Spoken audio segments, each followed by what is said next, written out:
آپ کا ووٹ، آپ کا فیصلہ، آپ کا مستقبل، کون ہوگا اگرا حکمران؟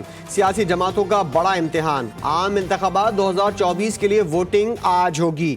قومی و صوبائی اسمبلیوں کے لیے 855 حلقے، 17,816 امیدوار مد مقابل، 882 خواتین، 4 خواجہ سرا بھی میدان میں، 90,675 پولنگ اسٹیشنز اور 2,66,398 پولنگ بوتھ قائم۔ 14,90,000 انتخابی عملہ ذمہ داریاں سر انجام دے گا۔ پولنگ صبح 8 بجے سے شام 5 بجے تک جاری رہے گی۔ پاکستان کی تاریخ کا سب سے بڑا انتخابی دنگل، 12,85,85,760 رجسٹر ووٹرز اپنے امیدواروں کا انتخاب کریں گے۔ 6,92,63,704 مرد، 5,93,42,056 خواتین شامل۔ ووٹرز کے لیے اصلی شناختی کارڈ لانا لازمی قرار۔ زائد المیعاد شناختی کارڈ پر بھی ووٹ ڈالا جا سکے گا۔ پولنگ اسٹیشن کی معلومات کے لیے ووٹرز اپنا قومی شناختی کارڈ نمبر 8300 پر SMS بھیج کر حاصل کر سکتے ہیں۔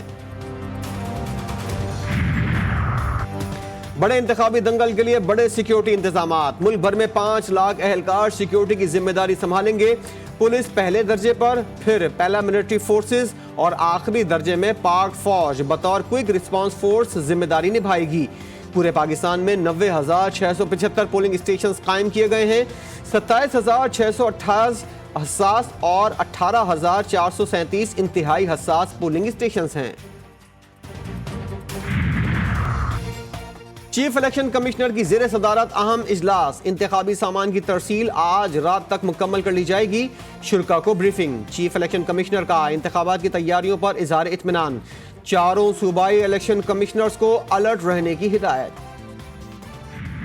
پریزائڈنگ آفیسر بنایا ہے مجھے، میں نے ٹریننگ 1 گھنٹے کی نہیں لی۔ پریزائڈنگ آفیسر کا کام کیا ہے وہ میں نے ٹریننگ لی ہی نہیں ہے۔ 46-45 مجھے کچھ پتا نہیں ہے کہ کیسے بھرا جائے گا، مجھے تو پتا ہے، میں تو ڈر سی بات کہہ رہا ہوں۔ میں خود ایک پریزائڈنگ آفیسر ہوں، لیکن میرے عملے کا موبائل نمبر غلط دیا ہوا ہے۔ کراچی میں انتخابی سامان کی فراہمی میں بدنظمی۔ فارم 45 کیا ہوتا ہے؟ پریزائڈنگ افسر غلام علی لا علم۔ تربیت نہ دینے کا شکوہ، لوگوں نے شکایات کے انبار لگا دیے۔ سیکیورٹی انتظامات کی بھی قلعی کھل گئی۔ ڈی سی ویسٹ آفس کے سامنے سے سرکاری ملازم کی موٹر سائیکل چوری۔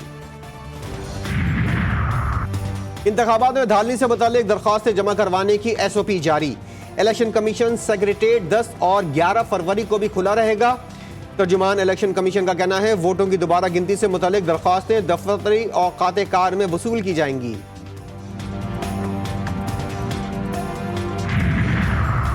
الیکشن کے دوران انٹرنیٹ بند نہ کرنے کا اعلان۔ پاکستان ٹیلی کمیونیکیشن کی وضاحت آ گئی۔ بیان میں کہا گیا ہے صارفین کو بغیر کسی رکاوٹ کے انٹرنیٹ کی سہولت میسر ہوگی۔ آئسکو نے بھی بجلی کی 24 گھنٹے فراہمی کی یقینی بنانے کے انتظامات مکمل کر لیے۔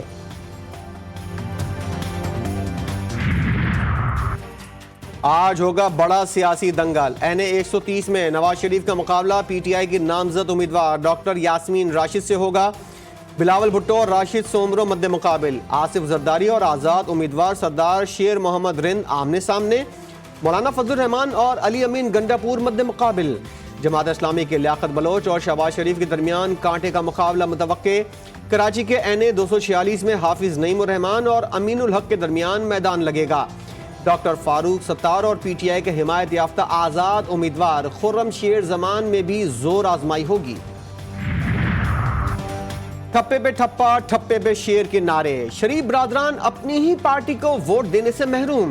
نواز شریف، شہباز شریف، حمزہ شہباز شیر پر مہر نہیں لگا سکیں گے۔ تینوں رہنما NA 128 میں عقاب کے نشان پر اون چودھری کو ووٹ دیں گے۔ نون لیگ اس حلقے میں IPP امیدوار کی حمایت کرے گی۔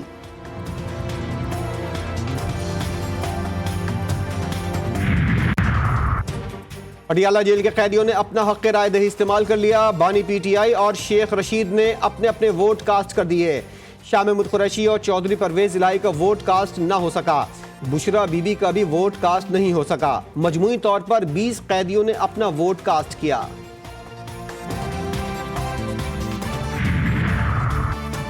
سب سے بڑی سیاسی جنگ کی سب سے بڑی ٹرانسمیشن، کیا آزاد امیدوار اکثریت حاصل کر پائیں گے؟ نون لیگ وزارت عظمیٰ کا عہدہ حاصل کر سکے گی یا اس بار وزیر اعظم لاڑکانہ سے ہوگا؟ جیالوں کی امیدیں پوری ہوں گی یا متوالوں کے خواب؟ کیا ایم کیو ایم 2018 میں کھوئی ہوئی سیٹیں حاصل کر پائے گی؟ تحریک لبیک ایوان میں کتنے رہنما بھیج پائے گی؟ الیکشن پاکستان کا میں سیاسی تجزیے اور تبصرے، پل پل کی خبر جی ٹی وی نیوز پر۔ انتخابات سے پہلے دہشت گردی کے واقعات، بلوچستان میں 2 بڑے دھماکے کر کے 30 گھر اجاڑ دیے گئے۔ پشین میں آزاد امیدوار اسفن یار کاکڑ کے دفتر پر بم دھماکے سے 18 افراد جاں بحق۔ قلعہ سیف اللہ میں جے یو آئی کے امیدوار مولانا عبدالواسع کے آفس کے باہر تقریب کاری، 12 افراد جاں بحق۔ نگراں وزیر اعظم انوار الحق کاکڑ کی دہشت گردی کی مذمت، بلوچستان حکومت نے 3 روزہ سوگ کا اعلان کر دیا۔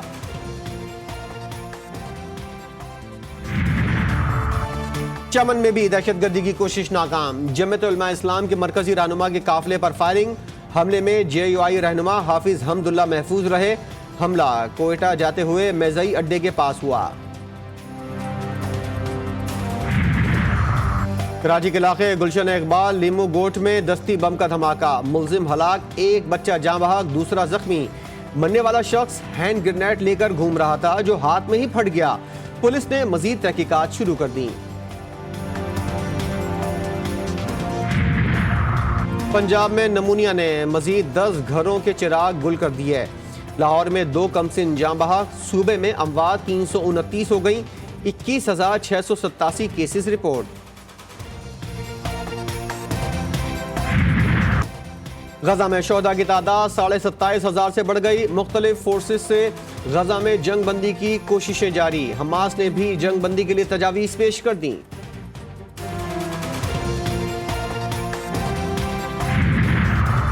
غزہ پر اسرائیلی حملوں کا جواب، یمن کی جانب سے بحر احمر کی ناکہ بندی جاری، علاقے میں اسرائیلی مفادات کے حامل جہازوں کا داخلہ بند، امریکی، اسرائیلی اور برطانوی معیشت کو شدید دھچکا۔